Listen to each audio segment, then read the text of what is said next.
എല്ലാവർക്കും നമസ്കാരം. എൻ്റെ പുതിയ വീഡിയോയിലേക്ക് എല്ലാവരെയും സ്വാഗതം ചെയ്യുന്നു. ഇന്ന് കേരള PSCയുടെ ചില പ്രീവിയസ് ഇയർ ക്വസ്റ്റ്യൻസ് നമുക്ക് പരിചയപ്പെടാം. ഒന്നാമത്തെ ചോദ്യം, കേരളത്തിലെ ഇപ്പോഴത്തെ ചീഫ് സെക്രട്ടറി ആര്? Answer option C doctor A Jayathilak. രണ്ടാമത്തെ ചോദ്യം, ISROയുടെ പുതിയ ചെയർമാൻ ആര്? Answer option B doctor V Narayanan. മൂന്നാമത്തെ ചോദ്യം, ദേശീയ കായിക ദിനമായി ആഘോഷിക്കുന്നതെന്ന്? Answer option D August 29. നാലാമത്തെ ചോദ്യം, സിനിമയാക്കിയ ആദ്യ മലയാള നോവൽ ഏത്? Answer option B Marthandavarma. അഞ്ചാമത്തെ ചോദ്യം, ചേരുംപടി ചേർക്കുക. ഇതിൽ ആൻസർ വരുന്നത് ഓപ്ഷൻ എ ആണ്. ഒന്നാമത് വരുന്നത് ഡി ആണ്. കഥകളി വരുന്നത് കൊട്ടാരക്കര തമ്പുരാനാണ്.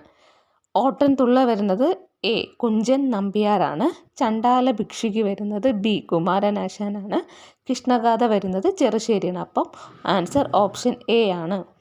അടുത്ത ക്വസ്റ്റ്യൻസ്, കേരളത്തിലെ ഇപ്പോഴത്തെ സാംസ്കാരിക വകുപ്പ് മന്ത്രി ആര്? Answer option C Saji Cheriyan. ഏഴാമത്തെ ചോദ്യം, ഇന്ത്യയിലെ അഗ്നിപുത്രി എന്നറിയപ്പെടുന്ന ടെനി തോമസിൻ്റെ ജന്മസ്ഥലം എവിടെ? Answer option B Alappuzha.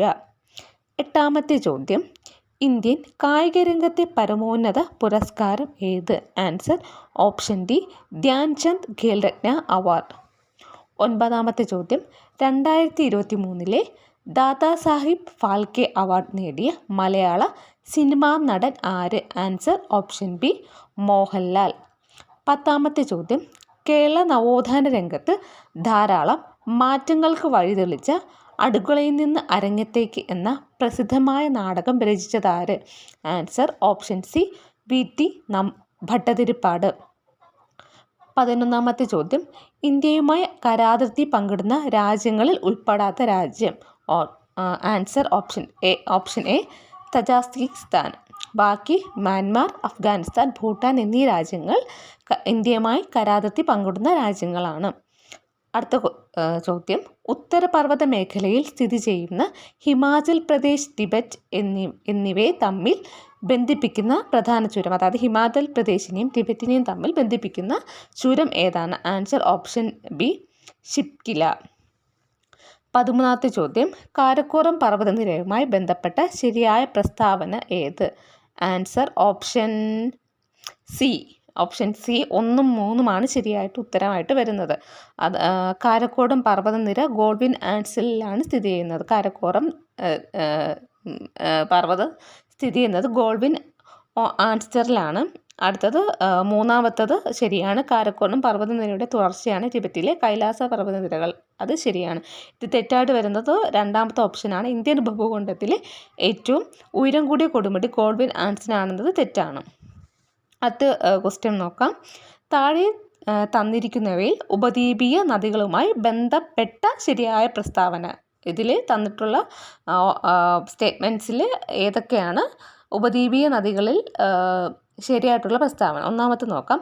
Narmada നദി ഉത്ഭവിക്കുന്നത് ഛത്തീസ്ഗഡിലെ മൈക്കല മലനിരകളിൽ നിന്നാണ്. അത് ശരിയായിട്ടുള്ള ആൻസർ ആണ്, ശരിയാണ്. രണ്ടാമത്തത്, കൃഷ്ണ നദിയുടെ പോഷക നദികളാണ് ശമരി, ഇന്ദ്രാവതി. അത് തെറ്റാണ്. അപ്പം 3ാമത്തെ നോക്കാം. ഉപദ്വീപീയ നദികൾക്ക് അപരദന തീവ്രത താരതമ്യേന കുറവാണ്. ഇതിൽ ആൻസർ വരുന്നത് ഓപ്ഷൻ സി 1ഉം 3ഉമാണ് ശരി. ഓപ്ഷൻ സി ആണ് ശരി ഉത്തരം. 15ാമത്തെ ചോദ്യം, ഒഡീഷയിൽ സ്ഥിതി ചെയ്യുന്ന പ്രധാനപ്പെട്ട ഇരുമ്പയിര് ഖനന മേഖല ഏതാണ്? Answer option A Sundargarh. 16ാമത്തെ ചോദ്യം, ദേശീയ ജലപാത NW3 കടന്നു പോകുന്ന ഇന്ത്യൻ സംസ്ഥാനം ഏതാണ്? Answer option C Kerala. 17ാമത്തെ ചോദ്യം, ഇന്ത്യയിലെ പ്രധാന ആണവോർജ നിലയമായ റാവത്ത്ഭട്ട സ്ഥിതി ചെയ്യുന്ന സംസ്ഥാനം? ആൻസർ ഓപ്ഷൻ ഡി രാജസ്ഥാനാണ് ശരി ഉത്തരം. 18ാമത്തെ ചോദ്യം, മഹാരാഷ്ട്രയിലെ റോഹ മുതൽ കർണാടകത്തിലെ മംഗലാപുരം വരെയുള്ള സഞ്ചാരപാതയിൽ കൊങ്കൺ റെയിൽവേ പിന്നിടുന്ന നദികളുടെ എണ്ണം എത്ര? ആൻസർ 146. Option A. 19ാമത്തെ ചോദ്യം, ബംഗാളിലെ ആദ്യകാല വർത്തമാന പത്രം ഏതാണ്? Answer Sulabh Samachar. Option C Sulabh സമാചാറാണ് ശരി ഉത്തരം. അടുത്ത ചോദ്യം, താഴെ തന്നിരിക്കുന്നവയിൽ റാബി വിള അല്ലാത്തത് ഏത്? ആൻസർ ഓപ്ഷൻ എ പുകയില. 21ാമത്തെ ചോദ്യം, സാമൂഹ്യ പരിഷ്കരണ പ്രസ്ഥാനമായ ബ്രഹ്മസമാജത്തെ പറ്റിയുള്ള ശരിയായ പ്രസ്താവനകൾ ഏതെല്ലാം? അതിൽ 5 സ്റ്റേറ്റ്മെൻറ്റ് തന്നിട്ടുണ്ട്. നമുക്ക് ഓരോന്ന് നോക്കാം. ഒന്നാമത്തത്, ജാതി വ്യവസ്ഥ നിർമ്മാർജ്ജനം ചെയ്തു. ശരിയാണ്. ജാതി വ്യവസ്ഥ നിർമ്മാർജ്ജനം ചെയ്യുന്നതിൽ ബ്രഹ്മസമാജം വളരെ പ്രധാനപ്പെട്ട റോള് വഹിച്ചിട്ടുണ്ട്. രണ്ടാമത്തത്, സ്ത്രീകൾക്കെതിരായ വിവേചനം അവസാനിപ്പിച്ചു. അത് ശരിയാണ്. മൂന്നാമത്തത്, സതി, ശൈശവിവാഹം എന്നിവ അവസാനിപ്പിക്കുക. ഇതൊക്കെ ഇത്രയും ശരിയായിട്ടുള്ളതാണ്. അടുത്ത് നോക്കാം. നാലാമത്തത്, പിന്നോക്ക വിഭാഗങ്ങൾക്കായി വിദ്യാഭ്യാസ സ്ഥാപനങ്ങൾ ആരംഭിച്ചു. തെറ്റാണ്. ഇന്ത്യയിലെ മുസ്ലിങ്ങളുടെ സാമൂഹിക പുരോഗതിക്കായി വാദിച്ചു. തെറ്റാണ്. അപ്പം ഇതിൽ ആൻസർ വരുന്നത് ഓപ്ഷൻ സി ആണ്. 1, 2, 3 ഈ സ്റ്റേറ്റ്മെൻറ്റാണ് ശരി. ബാക്കി രണ്ടും തെറ്റായിട്ടുള്ള സ്റ്റേറ്റ്മെൻറ്റാണ്. അത് 22ാമത്തെ ചോദ്യം നോക്കാം. അത് ക്യാൻസൽ ചെയ്ത PSC ക്യാൻസൽ ചെയ്ത ക്വസ്റ്റ്യനാണ്. അടുത്ത 23, ഗാന്ധിജിയുടെ ബഹിഷ്കരണ സമര രീതി എതിർത്തുകൊണ്ട് 1923 സ്വരാജ് പാർട്ടിക്ക് രൂപം നൽകിയ നേതാക്കൾ ആരെല്ലാമാണ്? ആൻസർ വരുന്ന CR ദാസ്, മോത്തിലാൽ നെഹ്റു. 3ഉം 4ഉം. അപ്പം ആൻസർ ഓപ്ഷൻ സി ആണ്. ബഹിഷ്കരണ സമരത്തെ എതിർത്തുകൊണ്ട് സ്വരാജ് പാർട്ടിക്ക് നേതൃത്വം നൽകിയവർ CR ദാസും മോത്തിലാൽ നെഹ്റുവുമാണ്. അടുത്തത് 24ാമത്തെ ചോദ്യം, സ്ത്രീകളുടെ ഉന്നത വിദ്യാഭ്യാസത്തിന് വേണ്ടി 1916 മഹാരാഷ്ട്രയിൽ വനിതാ സർവകലാശാല സ്ഥാപിച്ചത് ആരുടെ നേതൃത്വത്തിൽ ആണ്? Answer option C DK Karve. അത് 25ാമത്തെ ചോദ്യം, സ്വാതന്ത്ര്യ സമരകാലത്ത് ഇന്ത്യക്കാരിൽ ദേശസ്നേഹം വളർത്തുന്നതിൽ നിർണായക പങ്കുവഹിച്ച ഭാരത് മാത എന്ന ചിത്രം വരച്ചത് ആരാണ്? ഭാരത് മാത എന്ന ചിത്രം വരച്ചത് ആരാണ്? Answer Abanindranath Tagore. Option B Abanindranath ടാഗോറാണ് ശരി ഉത്തരം. ഇന്ത്യൻ ദേശീയ പ്രസ്ഥാനത്തിന് കരുത്തു പകർന്ന പ്രാദേശിക പത്രങ്ങളെ നിയന്ത്രിക്കുന്നതിന് വേണ്ടി ബ്രിട്ടീഷുകാർ കൊണ്ടുവന്ന പ്രാദേശിക പത്ര നിയമം നിലവിൽ വന്ന വർഷം എന്നാണ്?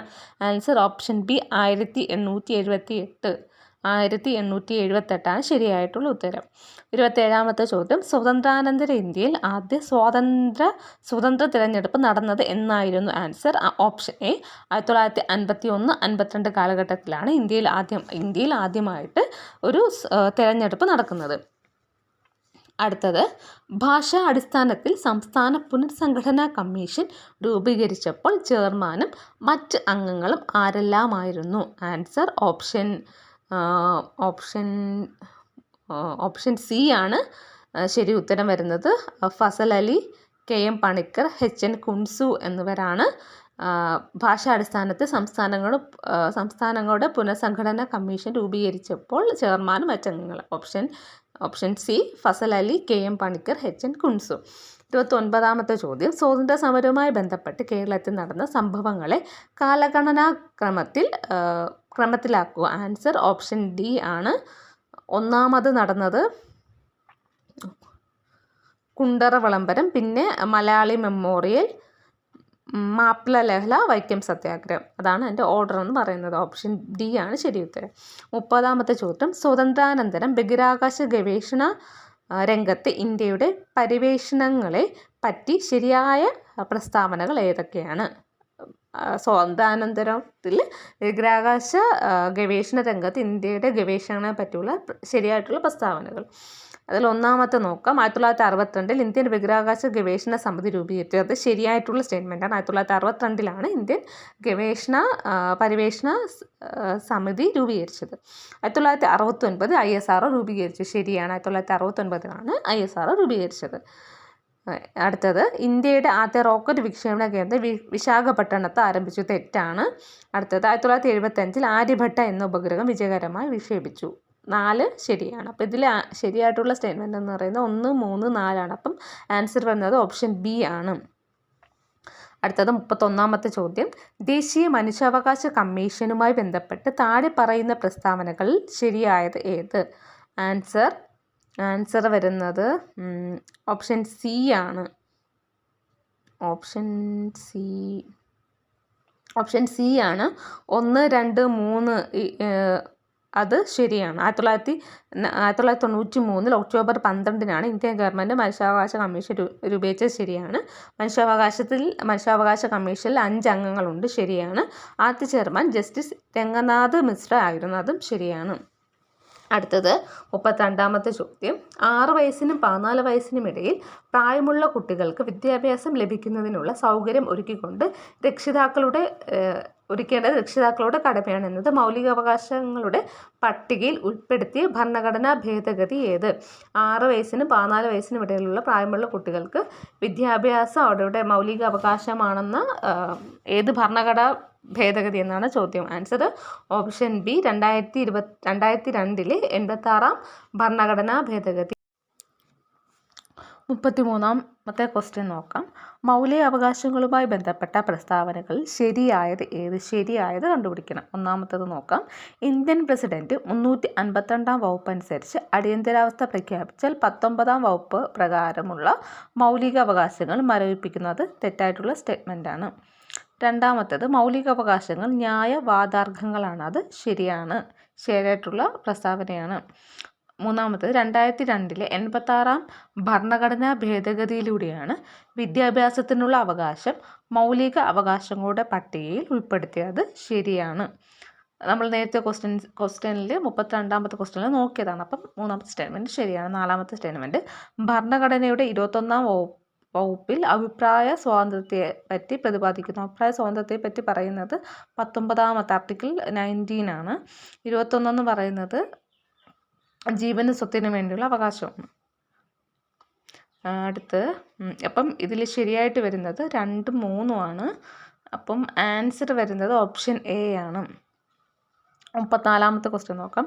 വിവരാവകാശ നിയമം 2005 2019 ഭേദഗതികളുമായി ബന്ധപ്പെട്ട് തെറ്റായ പ്രസ്താവനകൾ ഏതാണ്? നമ്മുടെ വിവരാവകാശം 2005 വന്നത്. 2019 അതിൽ അമെൻമെൻറ്റ് ചെയ്യപ്പെട്ടു. അതിലുള്ള ശരിയായിട്ടുള്ള സ്റ്റേറ്റ്മെൻറ്റൊക്കെ ഏതൊക്കെയെന്നാണ്. ഇന്ത്യൻ വിവരാവകാശ നിയമം നിലവിൽ വന്നത് 2005 ഒക്ടോബർ 12 വിവരാവകാശ നിയമം നിലവിൽ വന്നത് 2005 ഒക്ടോബർ 12 ശരിയാണ്. രണ്ടാമത്തെ സ്റ്റേറ്റ്മെൻറ്റ് കേന്ദ്ര വിവരാവകാശ കമ്മീഷണറുടെ കാലാവധി 5 വർഷം അല്ലെങ്കിൽ 60 വയസ്സ് തികയ്ക്കുന്നത് വരെ ഏതാണോ ആദ്യം വരുന്നത് അത് തെറ്റായിട്ടുള്ള സ്റ്റേറ്റ്മെൻറ്റാണ്. മൂന്നാമത്തെ സ്റ്റേറ്റ്മെൻറ്റ് പ്രധാനമന്ത്രി ചെയർമാനായ സെലക്ഷൻ കമ്മിറ്റി നാമനിർദ്ദേശം ചെയ്യുന്ന വ്യക്തിയെയാണ് പ്രസിഡന്റ് കേന്ദ്ര വിവരാവകാശ കമ്മീഷനായിട്ട് നിയമിക്കുന്നത്, ശരിയാണ്. നാലാമത്തെ സ്റ്റേറ്റ്മെൻറ്റ് വിവരാവകാശ നിയമത്തിൻ്റെ പരിപാലനം നിരീക്ഷിക്കുക, സർക്കാർ വകുപ്പുകളിലെ പബ്ലിക് വിവരങ്ങൾ ലഭ്യമാക്കുന്നത് ഉറപ്പിക്കൽ എന്നിവയാണ് കേന്ദ്ര മുഖ്യ വിവരാവകാശ കമ്മീഷനുടെ മുഖ്യ ചുമതലകൾ, അത് ശരിയാണ്. അപ്പം ഇതിൽ തെറ്റായിട്ടുള്ള പ്രസ്താവനയാണ്. അപ്പം ഇതിൽ തെറ്റായിട്ട് വരുന്നത് രണ്ടാമത്തെ സ്റ്റേറ്റ്മെൻറ്റാണ്. ബാക്കി 3 സ്റ്റേറ്റ്മെൻറ്റും ശരിയാണ്. അപ്പം ഇതിൽ ആൻസർ വരുന്നത് രണ്ടാമത്തെ സ്റ്റേറ്റ്മെൻറ്റ് തെറ്റ്. അപ്പം ഓപ്ഷൻ ബി ആണ് ശരിയായിട്ടുള്ള ഉത്തരം. അത് തെറ്റായിട്ടുള്ള സ്റ്റേറ്റ്മെൻറ്റാണ്. 35ാമത്തെ ചോദ്യം. ഇന്ത്യൻ ഭരണഘടനയിൽ പ്രതിപാദിക്കുന്ന സ്വകാര്യ സ്വത്തുക്കളുമായി ബന്ധപ്പെട്ട ശരിയായിട്ടുള്ള പ്രസ്താവനകൾ കണ്ടെത്തുക. അതിൽ ഒന്നാമത്തെ സ്റ്റേറ്റ്മെൻറ്റ് സ്വകാര്യ സ്വത്തവകാശം മൗലിക അവകാശങ്ങളുടെ പട്ടികയിൽ നിന്ന് ഒഴിവാക്കിയത് ഇന്ദിരാഗാന്ധി പ്രധാനമന്ത്രിയായ കാലയളവിലാണ്, അത് തെറ്റാണ്. അടുത്ത രണ്ടാമത്തെ സ്റ്റേറ്റ്മെൻറ്റ് നോക്കാം. 1978 44ാം ഭരണഘടനാ ഭേദഗതിയിലൂടെയാണ് സ്വകാര്യ സ്വത്ത് മൗലികാവകാശങ്ങളുടെ പട്ടികയിൽ നിന്ന് നീക്കം ചെയ്തത്, ശരിയാണ്. മൂന്നാമത്തത് നിലവിൽ ഭരണഘടനയുടെ 300A വകുപ്പിലാണ് സ്വകാര്യ സ്വത്തവകാശത്തെക്കുറിച്ച് പറയുന്നത്, ശരിയാണ്. അപ്പം ഇതിൽ ശരിയായിട്ടുള്ള പ്രസ്താവന എന്ന് പറയുന്നത് 2, 3 ആണ്. അപ്പം ആൻസർ വന്നത് ഓപ്ഷൻ ഡി ആണ്. അടുത്തത് 36ാമത്തെ ചോദ്യം. ജനഗണ മന ഇന്ത്യയുടെ ദേശീയ ഗാനമായി അംഗീകരിച്ചതെന്ന്. ആൻസർ വരുന്നത് ഓപ്ഷൻ സി ആണ്. 1950 ജനുവരി 24 ജനഗണ മന ഇന്ത്യയുടെ ദേശീയ ഗാനമായി അംഗീകരിച്ചത്. അടുത്ത ചോദ്യം. ഇന്ത്യൻ ഭരണഘടനയിൽ ഏതു വകുപ്പിലാണ് ദേശീയ പതാകയെക്കുറിച്ച് പ്രതിപാദിക്കുന്നത്? ദേശീയ പതാകയെപ്പറ്റി കോൺസ്റ്റിറ്റ്യൂഷനിൽ എവിടെയാണ് പ്രതിപാദിക്കുന്നത്? ഇതിൽ ആൻസർ വരുന്നത് ഓപ്ഷൻ എ ആണ്. 51A വകുപ്പിലാണ് ദേശീയ പതാകയെപ്പറ്റി പ്രതിപാദിക്കുന്നത്. 38ാമത്തെ ചോദ്യം. ഇന്ത്യയുടെ ദേശീയ ഗീതമായ വന്ദേ മാതരം ആദ്യമായി പൊതുവേദിയിൽ പാടിയത് ഇന്ത്യൻ നാഷണൽ കോൺഗ്രസിൻ്റെ ഏത് സമ്മേളനത്തിൽ വച്ചാണ്? നമ്മുടെ ദേശീയ വന്ദേ മാതരം ആദ്യമായിട്ട് ഏത് പൊതുവേദിയിലാണ് പാടിയതെന്നാണ് ചോദ്യം. ആൻസർ എന്ന ഓപ്ഷൻ എ 1894 കൽക്കട്ട സമ്മേളനത്തിൽ വെച്ചാണ് വന്ദേ മാതരം ആദ്യമായിട്ട് പൊതുവേദിയിൽ പാടിയത്. അടുത്ത ക്വസ്റ്റ്യൻ 39ാമത്തെ ക്വസ്റ്റ്യൻ, അവസര സമത്വത്തെക്കുറിച്ച് പ്രതിപാദിക്കുന്ന ഭരണഘടനാ വകുപ്പ് ഏത്? അവസര സമത്വത്തെ പറ്റി പ്രതിപാദിക്കുന്നത് ആർട്ടിക്കിൾ 16 ആണ്. ഓപ്ഷൻ ബി ആണ്. 16ാം വകുപ്പിലാണ് അവസര സമത്വത്തെ പറ്റി പറയുന്നത്. 40ാമത്തെ ചോദ്യം, ഇന്ത്യയുടെ ദേശീയ ചിഹ്നവുമായി ബന്ധപ്പെട്ട തെറ്റായ പ്രസ്താവന ഏത്? ഇന്ത്യൻ ദേശീയ ചിഹ്നവുമായി ബന്ധപ്പെട്ട തെറ്റായ പ്രസ്താവന. ഒന്നാമത്തേത് സത്യമേവ ജയതേ എന്ന മുണ്ടകോപനിഷത്തിൽ നിന്നെടുത്ത മുദ്രാവാക്യം ദേശീയ ചിഹ്നത്തിൻ്റെ അടിഭാഗത്ത് ആലേഖനം ചെയ്തിരിക്കുന്നു. അത് ശരിയാണ്. തെറ്റായിട്ടുള്ള പ്രസ്താവനയാണ് ഇത് ശരിയാണ്. അടുത്തത് സിംഹം, കാള, കുതിര, ആന എന്നീ മൃഗങ്ങളുടെ രൂപങ്ങൾ ദേശീയ ചിഹ്നത്തിലുണ്ട്. അത് ശരിയാണ്. അടുത്തത് 1947 ഓഗസ്റ്റ് 15-നാണ് ദേശീയ ചിഹ്നം ഔദ്യോഗികമായി അംഗീകരിച്ചത്. തെറ്റാണ്. അടുത്തത് സാരാനാഥിലെ അശോക സ്തംഭത്തിലെ സിംഹത്തിൻ്റെതാണ് ഇന്ത്യൻ ദേശീയ ചിഹ്നമായി സ്വീകരിച്ചത്. അത് ശരിയാണ്. അപ്പം 1, 2, 4 ശരിയാണ്, 3 തെറ്റാണ്. അപ്പം നമുക്ക് തെറ്റായ പ്രസ്താവനയാണ് കണ്ടുപിടിക്കുന്നത്. അപ്പോൾ ആൻസർ വരുന്ന ഓപ്ഷൻ സി 3 മാത്രം. 41ാമത്തെ ചോദ്യം, കേരളത്തിലെ ഏറ്റവും വലിയ കായൽ ഏതാണ്? ഓപ്ഷൻ എ വേമ്പനാട് കായൽ. എല്ലാവർക്കും അറിയാവുന്നതാണ്. വേമ്പനാട് കായലാണ് ഏറ്റവും വലിയ കായൽ എന്ന് പറയുന്നത്.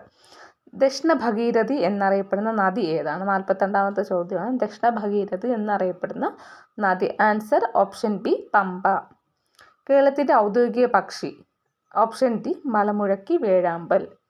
44ാമത്തെ ചോദ്യം, കേരളത്തിലെ ആദ്യ വന്യജീവി സങ്കേതം. കേരളത്തിലെ ആദ്യ വന്യജീവി സങ്കേതം. Option A Periyar. 45ാമത്തെ ചോദ്യം, കൊച്ചിയുടെ ശ്വാസകോശം എന്നറിയപ്പെടുന്ന പക്ഷി സങ്കേതം. കൊച്ചിയുടെ ശ്വാസകോശം എന്നറിയപ്പെടുന്ന പക്ഷി സങ്കേതം. ഓപ്ഷൻ എ മംഗളവനമാണ് ശരി ഉത്തരം. 46, വിഴിഞ്ഞം തുറമുഖം സ്ഥിതി ചെയ്യുന്ന കേരളത്തിലെ ജില്ല. Answer option D Thiruvananthapuram. Kerala കായിക ദിനം എന്നാണ്? Answer option A October 13. 48, കേരളത്തിലെ ആദ്യ ജലവൈദ്യുത പദ്ധതി ഏതാണ്? Answer option C Pallivasal. കേരളത്തിലെ നിത്യഹരിത വനം ഏതാണ്? 49ാമത്തെ ചോദ്യമാണ്. കേരളത്തിലെ നിത്യഹരിത വനം. Answer option A Silent Valley. 50ാമത്തത്, കേരളത്തിൻ്റെ ഗവർണറായ ആദ്യ മലയാളി ആരാണ്? Answer option D V Viswanathan. P വിശ്വനാഥനാണ് മലയാളിയായ ആദ്യ ഗവർണർ. 51ാമത്തെ ചോദ്യം, തിരുവിതാംകൂർ സർക്കാർ പണ്ടാരപ്പാട്ട വിളംബരം പുറപ്പെടുവിച്ച വർഷം എന്നാണ്? Answer option B 1865. 52ാമത്തെ ചോദ്യം, കേരളത്തിൽ ആദ്യമായി രൂപം കൊണ്ട സ്വകാര്യ ബാങ്ക് ഏതായിരുന്നു? Answer option D Nedungadi bank. 53ാമത്തെ ചോദ്യം, താഴെ പറയുന്നവയിൽ മലബാറിലെ സ്വാതന്ത്ര്യ സമരവുമായി ബന്ധമില്ലാത്ത സംഭവം ഏതാണ്? അതായത് മലബാറിലെ സ്വാതന്ത്ര്യ സമരവുമായി ബന്ധമില്ലാത്ത സംഭവം ഏതാണെന്നാണ്. അപ്പം ഒന്നാമത്തെ നോക്കാം. 1916 ആനി ബസന്റിന്റെ അധ്യക്ഷതയിൽ നടന്ന കോൺഗ്രസ് സമ്മേളനം. അത് മലബാറിൻ്റെ സ്വാതന്ത്ര്യ സമരവുമായി ബന്ധപ്പെട്ട സംഭവമാണ്. കിഴിയൂർ ബോംബ് കേസ് ബന്ധപ്പെട്ടതാണ്. മുഹമ്മദ് അബ്ദുൽ റഹ്മാൻ്റെ നേതൃത്വത്തിൽ നടന്ന ഉപ്പ് നിയമ ലംഘനവും അതുമായിട്ട് ബന്ധപ്പെട്ടതാണ്. 1936 ഇലക്ട്രിസിറ്റി സമരം മലബാറിലെ സ്വാതന്ത്ര്യ സമരവുമായിട്ട് ബന്ധമില്ലാത്തതാണ്. അപ്പം ഓപ്ഷൻ ഡി ആണ് ശരി ഉത്തരവെന്ന് പറയുന്നത്. അടുത്തത് 1932 നിവർത്തന പ്രക്ഷോഭവുമായി ബന്ധമില്ലാത്തതാണ്. 1932 നിവർത്തന പ്രക്ഷോഭവുമായി ബന്ധമില്ലാത്തത് ഓപ്ഷൻ ബി കെ കേളപ്പനാണ്. ബാക്കി 3 N V Joseph, P K Kunju, C Kesavan എന്നിവർ നിവർത്തന പ്രക്ഷോഭവുമായിട്ട് ബന്ധമുള്ളവരാണ്. 55ാമത്തെ ചോദ്യം, ഏത് കോൺഗ്രസ് സമരത്തിൻ്റെ ഭാഗമായാണ് കേരളത്തിൽ ആദ്യ മഹിളാ സമ്മേളനം നടന്നത്? ഏത് കോൺഗ്രസ് സമരത്തിൻ്റെ ഭാഗമായാണ് കേരളത്തിൽ ആദ്യ മഹിളാ? Answer option C Vadakara. 56, 1921 നടന്ന 1-ാം കേരള സംസ്ഥാന രാഷ്ട്രീയ സമ്മേളനത്തിൻ്റെ അധ്യക്ഷൻ ആരായിരുന്നു? ആൻസർ ടി പ്രകാശമാണ്. 1921 നടന്ന 1-ാം കേരള സംസ്ഥാന രാഷ്ട്രീയ സമ്മേളനത്തിൻ്റെ അധ്യക്ഷൻ എന്ന് പറയുന്നത്. 57ാമത്തെ ചോദ്യം, ശ്രീനാരായണ ഗുരുവുമായി ബന്ധമില്ലാത്ത പ്രസ്താവന ഏതാണ്? ബന്ധമില്ലാത്ത പ്രസ്താവന എന്ന് പറയുന്നത് ഓപ്ഷൻ സി ആണ്. സ്ത്രീകൾക്ക് മേൽമുണ്ടും ജാക്കറ്റും ധരിക്കാനുള്ള അവകാശം നേടിക്കൊടുത്തു. അത് തെറ്റായിട്ടുള്ളതാണ്. ബാക്കി 3 അതായത് ഒന്നാമത്തെ വാദിക്കാനും ജയിക്കാനുമല്ല അറിയാനും അറിയിക്കുവാനും എന്ന പ്രഖ്യാപനം. ശ്രീനാരായണ ഗുരുവുമായിട്ട് റിലേറ്റ് ചെയ്തതാണ്. വിദ്യ കൊണ്ട് പ്രബുദ്ധരാവുക, സംഘടന കൊണ്ട് ശക്തരാവുക എന്നതും ശ്രീനാരായണ ഗുരുവുമായിട്ട് ബന്ധപ്പെട്ടുള്ളതാണ്. ഡി വരുന്നത് മനുഷ്യസ്നേഹത്തിനും സർവമത സഹോദര്യത്തിനും അധിഷ്ഠിതമായ പ്രവർത്തനങ്ങൾ. ഇത് മൂന്നും A, B, D ഇത് ശ്രീനാരായണ ഗുരുവുമായിട്ട് ബന്ധം ഉള്ളതാണ്. ബന്ധമില്ലാതെ വരുന്നത് ഓപ്ഷൻ സി ആണ്. അത് 58ാമത്തെ പ്രത്യക്ഷ രക്ഷാ ദേവസഭ സ്ഥാപിച്ച സാമൂഹ്യ പരിഷ്കർത്താവ് ആരാണ്? ആൻസർ ഓപ്ഷൻ എ കുമാര ഗുരുദേവനാണ് ആൻസർ എന്ന് പറയുന്നത്. 59ാമത്തെ ചോദ്യം 1615 കേരളത്തിലെത്തി സാമൂതിരിയുമായി വ്യാപാര ഉടമ്പടി ഒപ്പുവെച്ച ഇംഗ്ലീഷ് ഈസ്റ്റ് ഇന്ത്യ കമ്പനിയുടെ പ്രതിനിധി ആരായിരുന്നു? Answer option C William Keeling. 60ാമത്തെ ചോദ്യം വയനാട്ടിലെ കുറിച്യ കലവുമായി ബന്ധപ്പെട്ട പ്രസ്താവനകൾ ഏതാണ്? ആൻസർ എന്ന് പറയുന്നത് ഓപ്ഷൻ ഡി ആണ്. എല്ലാം ശരി ഉത്തരങ്ങളാണ്. അതായത് ബ്രിട്ടീഷുകാർ അമിത നികുതി ചുമത്തിയത് കുറിച്യ കലാപത്തിന് കാരണമായിട്ടുണ്ട്. നികുതി പണമായി അടയ്ക്കാൻ നിർബന്ധിച്ചത് ഒരു റീസൺ ആണ്. നികുതി അടയ്ക്കാൻ കഴിയാത്തവരുടെ കൃഷിഭൂമി പിടിച്ചെടുത്തതും എന്താണ്? കുറിച്യ കലാപത്തിൻ്റെ റീസൺസ് ആണ്. അപ്പം 1, 2, 3 ശരിയാണ്. അപ്പം ആൻസർ വരുന്നത് ഓപ്ഷൻ ഡി എല്ലാം ശരിയാണ്. 61 എന്ന് പറയുന്നത് ക്വസ്റ്റ്യൻ നോക്കാം. വംശനാശ ഭീഷണി നേരിടുന്ന സസ്യങ്ങളുടെയും ജന്തുക്കളുടെയും വിവരങ്ങൾ ഉൾപ്പെടുത്തി വർഷം തോറും റെഡ് ഡേറ്റ ബുക്ക് പ്രസിദ്ധീകരിക്കുന്ന സംഘടന, അതായത് റെഡ് ഡേറ്റ ബുക്ക് പ്രസിദ്ധീകരിക്കുന്ന സംഘടന എന്ന് പറയുന്നത് ഓപ്ഷൻ ടി IUCN ആണ്. അടുത്തത് 62 പഴങ്ങളും പച്ചക്കറികളും പാകം ചെയ്യുമ്പോൾ അടച്ചു വേവിക്കണമെന്ന് പറയുന്നത് ഏത് വിറ്റാമിൻ നഷ്ടപ്പെടാതിരിക്കാനാണ്? Answer option C vitamin C. 63 കണ്ടൽക്കാടുകളെ സംബന്ധിച്ച് താഴെ കൊടുത്തിരിക്കുന്ന പ്രസ്താവനയിൽ ശരിയായത് തിരഞ്ഞെടുക്കുക. ശരിയായത് നമ്മൾ എന്ത് ചെയ്യണം? സെലക്ട് ചെയ്യണം. കാടുകളുമായി ബന്ധപ്പെട്ട് ശരിയായ പ്രസ്താവനയാണ്. ഒന്നാമത് തീരപ്രദേശത്തെ മണ്ണ് പിടിച്ചു നിർത്തുന്നു, ശരിയാണ്. രണ്ടാമത് സുനാമിയെ തടയുന്നു, ശരിയാണ്. മൂന്നാമത്തത് മത്സ്യസമ്പത്ത് കുറയാൻ കാരണമാവുന്നത് തെറ്റാണ്. അപ്പം 1ഉം 2ഉം ആണ് ശരിയായിട്ടുള്ള ഉത്തരം. അപ്പം ആൻസർ വരുന്ന ഓപ്ഷൻ സി ആണ്. 1, 2 മാത്രം. 64 കാൽമുട്ടുകളിൽ കാണപ്പെടുന്ന അസ്ഥിസന്ധി ഇവയിൽ ഏതാണ്? കാൽമുട്ടിൽ കാണപ്പെടുന്ന അസ്ഥിസന്ധി എന്ന് പറയുന്നത് വിജാഗിരി സന്ധി ഓപ്ഷൻ എ ആണ് ശരി ഉത്തരം. 65 ഭൗമസൂചിക പദവി ലഭിച്ച കുറ്റ്യാട്ടൂർ മാങ്ങ ഉൽപ്പാദിപ്പിക്കുന്ന പ്രദേശം ഉൾപ്പെടുന്ന ജില്ല ഏതാണ്? ആൻസർ ഓപ്ഷൻ ബി കണ്ണൂറാണ് ശരി ഉത്തരം എന്ന് പറയുന്നത്. 66ാമത്തെ ചോദ്യം താഴെ കൊടുത്തിരിക്കുന്നവയിൽ വായുവിലൂടെ പകരുന്ന രോഗങ്ങൾ അല്ലാത്തവ ഏതാണ്? വായുവിലൂടെ പകരുന്ന രോഗങ്ങൾ അല്ലാത്തതെന്ന് പറയുന്ന ഓപ്ഷൻ ഡി കോളറയും ടൈഫോയിഡുമാണ് വായുവിലൂടെ പകരാത്തത്. 67 മോണകളിൽ നിന്ന് രക്തവും പഴുപ്പും വരുന്ന രോഗലക്ഷണങ്ങൾ കാണിക്കുന്ന ഒരാളുടെ ഭക്ഷണത്തിൽ നിർബന്ധമായി ഉൾപ്പെടുത്തേണ്ട ഭക്ഷണ പദാർത്ഥങ്ങൾ തിരഞ്ഞെടുക്കുക. ആൻസർ ഓപ്ഷൻ ബി നെല്ലിക്ക, നാരങ്ങ തുടങ്ങിയ പഴങ്ങൾ ഉൾപ്പെടുത്തണം. 68ാമത്തെ ചോദ്യം മനുഷ്യൻ്റെ ലിംഫ് വ്യവസ്ഥയെ സംബന്ധിച്ച് താഴെ കൊടുത്തിരിക്കുന്ന പ്രസ്താവനകൾ തെറ്റായത് കണ്ടുപിടിക്കുക. ആൻസർ ഓപ്ഷൻ എ ആണ്. ലിംഫിൽ എല്ലാ രക്തകോശങ്ങളും വലിയ പ്രോട്ടീനുകളും കാണപ്പെടുന്നു. 69ാമത്തെ ചോദ്യം മഴക്കാലത്ത് വ്യാപകമായ കൊതുകുജന്യ രോഗങ്ങൾ തടയാൻ ഫലപ്രദമായ മാർഗം തിരഞ്ഞെടുക്കുക. ആൻസർ ഓപ്ഷൻ ഡി മുകളിൽ കൊടുത്തവയെല്ലാം. ഒന്നാമത്തത് കെട്ടിക്കിടക്കാൻ അനുവദിക്കാതിരിക്കുക. ബി കെട്ടിടങ്ങൾക്ക് ചുറ്റുമുള്ള പാഴ്ചെടികൾ മാലിന്യങ്ങൾ നീക്കം ചെയ്യുക. ആഴ്ചയിൽ ഒരിക്കൽ ഡ്രൈ ആചരിക്കുക. ഈ 3ഉം ചെയ്താൽ നമുക്ക് എന്ത് ചെയ്യാൻ പറ്റും? കൊതുക് മൂലമുണ്ടാകുന്ന രോഗങ്ങൾ തടയാനായിട്ട് പറ്റും. അപ്പം ആൻസർ വന്ന് ഓപ്ഷൻ ഡി മുകളിൽ കൊടുത്തവയല്ല.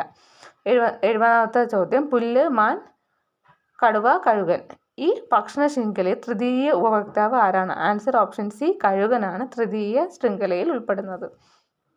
അടുത്തത് താഴെ തന്നിരിക്കുന്ന പ്രസ്താവനകൾ ഏത് ശാസ്ത്രജ്ഞനുമായി ബന്ധപ്പെട്ടിരിക്കുന്നു? ഈ കൊടുത്ത 4 പ്രസ്താവനകൾ നോക്കിയിട്ട് ആ പ്രസ്താവനയുമായി ബന്ധപ്പെട്ട ആളെ നമ്മൾ എന്ത് ചെയ്യണം? താഴെ കൊടുത്തുള്ള ഓപ്ഷൻസിൽ നിന്ന് കണ്ടുപിടിക്കണം. ഒന്നാമത്തെ നോക്കാം. ഗോൾഡ് ഫോയിൽ പരീക്ഷണം നടത്തിയത് ഈ ശാസ്ത്രജ്ഞനാണ്. രണ്ടാമത്തത് ആറ്റത്തിൻ്റെ ന്യൂക്ലിയസ് കണ്ടുപിടിച്ചത് ഈ ഒരു ആളാണ്. മൂന്നാമത്തത് ആറ്റത്തിൻ്റെ സൗരയൂഥ മാതൃക അവതരിപ്പിച്ചതും ഇദ്ദേഹമാണ്. ഇദ്ദേഹം അണുകേന്ദ്ര ഭൗതികത്തിൻ്റെ പിതാവാണ്. അപ്പോൾ ആരാണ് ആറ്റത്തിൻ്റെ ന്യൂക്ലിയസ് കണ്ടുപിടിച്ചത്? ആരാണ്? Ernest Rutherford. എല്ലാവർക്കും അറിയുന്നതായിരിക്കും. അപ്പോൾ ആൻസർ വരുന്ന ഓപ്ഷൻ ബി ഏണസ്റ്റ് റൂദർഫോർഡാണ്. അപ്പം ഈ 4ഉം ഏണസ്റ്റ് റൂദർഫോർഡുമായിട്ട് ബന്ധപ്പെട്ട സ്റ്റേറ്റ്മെൻറ്റ്സ് ആണ്. 72ാമത്തെ ചോദ്യം താഴെ തന്നിരിക്കുന്ന പ്രസ്താവനകളിൽ ശരിയായത് ഏതൊക്കെയാണ്? ശരിയായിട്ടുള്ളത് ഓപ്ഷൻ എ ആണ്. 1ഉം 3ഉം ആണ്. 17ാം ഗ്രൂപ്പ് മൂലകങ്ങളാണ് ഹാലജനുകളും. മൂന്നാമത്തെ ഹെൻറി മോസിയാണ് ആധുനിക പീരിയോഡിക് നിയമം അവതരിപ്പിച്ചത്. 1ഉം 3ഉമാണ് ശരി ഉത്തരം. 2ഉം 4ഉം തെറ്റായിട്ടുള്ളവയാണ്. 73-ാമത്തെ ചോദ്യം. ഒരു സമതല ദർപ്പണത്തിൽ വസ്തുവിൻ്റെ വലതുഭാഗം പ്രതിബിംബത്തിൻ്റെ ഇടതുഭാഗമായും വസ്തുവിൻ്റെ ഇടതുഭാഗം പ്രതിബിംബത്തിൻ്റെ വലതുഭാഗവുമായി കാണപ്പെടുന്നു. ഈ പ്രതിഭാസം ഏത് പേരിൽ അറിയപ്പെടുന്നു? ആൻസർ ഓപ്ഷൻ സി, പാർശ്വിക വിപര്യായം. അതാണ് ആൻസർ എന്ന് പറയുന്നത്. ഓപ്ഷൻ സി ആണ് ശരി ഉത്തരം. 74. പ്രവൃത്തിയുടെ SI യൂണിറ്റ് ഏതാണ്? Answer option B, joule. 75-ാമത്തെ ചോദ്യം. വൈദ്യുത മോട്ടോറിൻ്റെ ഊർജ്ജമാറ്റം ഏതാണ്? ആൻസർ വൈദ്യുതോർജ്ജം യാന്ത്രികോർജ്ജമായിട്ട് മാറുന്നു.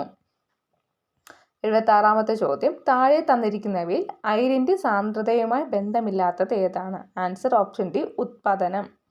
77-ാമത്തെ ചോദ്യം. താഴെ പറയുന്നവയിൽ കത്തുന്ന വാതകം ഏതാണ്? കത്തുന്ന വാതകം ഓപ്ഷൻ ബി, ഹൈഡ്രജൻ ആണ് ശരി ഉത്തരം. 78-ാമത്തെ ചോദ്യം. പ്രകൃതിദത്ത പോളിമെറിയ റബ്ബറിൻ്റെ മോണോമർ ഏതാണ്? Answer option A, isoprene. 79-ാമത്തെ ചോദ്യം. താഴെ തന്നിരിക്കുന്ന മാസിനെ സംബന്ധിച്ച് തെറ്റായ പ്രസ്താവനകൾ ഏതാണ്? ആൻസർ ഓപ്ഷൻ ബി, 1ഉം 4ഉമാണ് തെറ്റായിട്ടുള്ള പ്രസ്താവനകൾ.